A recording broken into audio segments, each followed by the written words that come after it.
Arsenal get the job done. What a great night of Champions League action. Plenty of twists and turns. I can't lie. I was keeping an eye on Villa Celtic, on Man City. Of course, they went 1-0 down to Bruges, but both Villa and City got the job done. Liverpool lost, and I believe still finished top of the group with 21 points. And Arsenal, more importantly, is what we're here to talk about. Got the job done, having gone 1-0 down, and it was, it was a funny game. It was a very unserious match. You know, when you just knew. I mean, there was a moment in which you thought, Arsenal, don't drop too far down this table, because I think there was a potential of Man City and Real Madrid actually being, you know, the teams that we were looking at facing. We'll actually double check that in a second. But it's not who we're facing the next round. We'll go through that in a little bit. We'll talk about the game first. Arsenal get the job done. But it was funny. What was Neto doing? Like, what? What on earth? I can laugh now, but in all seriousness, I'm really worried if Raya isn't fit long term. Arteta said he wasn't fit, and to be honest, I just think he was joking, because I think, not joking, I think he was lying, to be honest, because had things gone really wrong tonight and we didn't go, you know, we were always going to go through. I mean, it had gone really wrong for us not to have been in the top 8. But even if we dropped places and found City and Real Madrid in the next round or whatever, Arteta would have had to have, you know, held that for not playing Raya if he just said, yeah, you know, we're rotating. So I think he had to say that Raya wasn't fit, even if he was. So hopefully he's okay for City. In the back four was Partey, Kivior, Gabriel, Calafiori, Jorginho, Odegaard, Marino in midfield, with Sterling on the left, Nwaneri on the right. What a goal.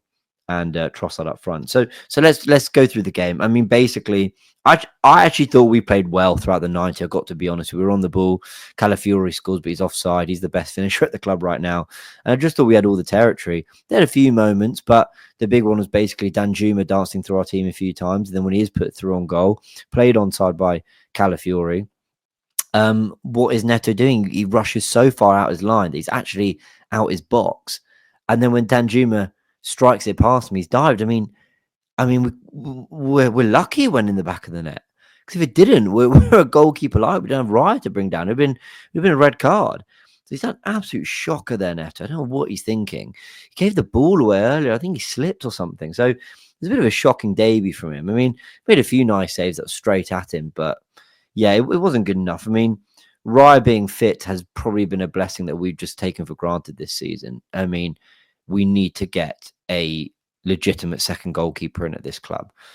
That's a problem for the summer. It should be a problem for January, but my expectations of Arsenal in the window is bare minimum at times. So anyway, we do well to actually fight back before half time. I thought, oh, this could be a bit tricky, but we're not the best at coming back from going a goal behind. We did so well against Brentford to do that. We did again. So someone else recently went a goal behind. We turned it around. Who was it? Tottenham. No, we've done it again. So for the third time in about a month, we've gone behind in a game and turned that around. So that's a good little thing for the team. Partey wins a penalty. I thought he played well, Partey, actually, at right back. Played the first half, or Timber came on for the second half. You know, it's the kind of penalty that, honestly, I'm not just taking any opportunity to slander the PGMOL. I don't think a English referee would have given that. I really don't. I think they'd have gone, oh, coming together, something like that. But I like that they gave that. They said, look, you put your body in the way of Partey and the ball, and that's not shielding. That's getting nowhere near. So, yeah, Stonewall penalty, as was the other one we got, but we'll talk about that in a bit. And it's tucked away by Jorginho. Good penalty, not his usual hop, skip, jump, all that. He just, you know, ran onto it, side foot into the back of the net, and it's 1-1. And then we go 2-1 up through... This guy's set. Can we appreciate Ethan Nwaneri is 17, and this is what he is doing on the Champions League stage? Well done to him. What a great strike. He kind of, I think, a minute before that, hit it with his left foot, but it was blocked. And that's what makes, I think, the second one so impressive. Was the first one actually was a slightly better angle, slightly better shape towards goal, body shape towards goal, but it's blocked. And he goes, I don't care, I'll just do it again. And he was popping up on the inside quite a lot. He wasn't hugging the touchline loads. He did beat his full back on the inside and outside a few times. Really mature in everything he did on the ball, Nwaneri. But I really like the way he cut inside.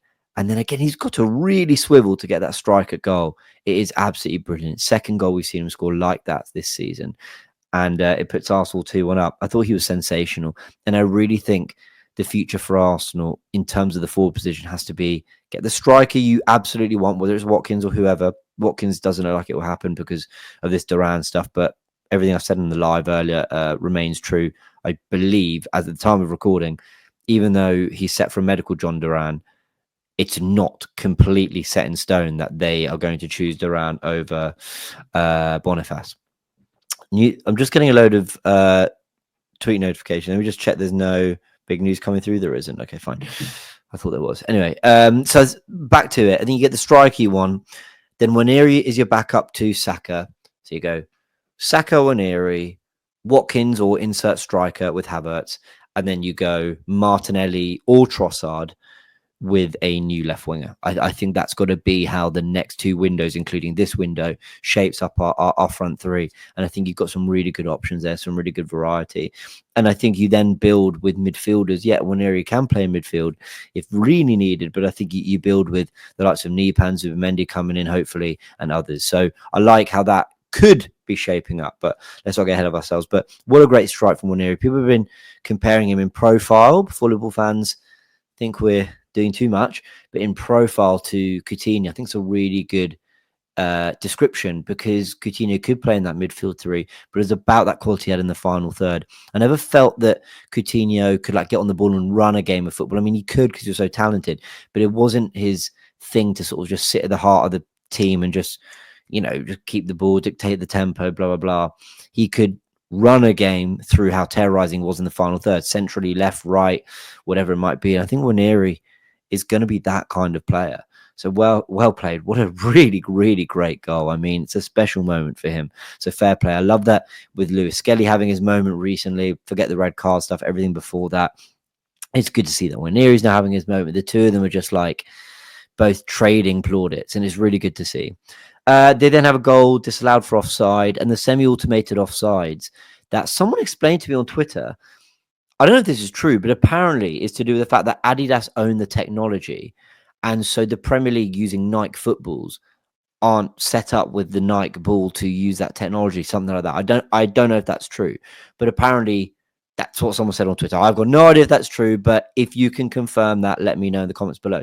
But I was watching thinking, how brilliant have the officials been in this game? Gave 2 clear penalties. The offsides were checked really, really quickly, and we could just enjoy the game. And all season, I haven't really felt anything about the officiating.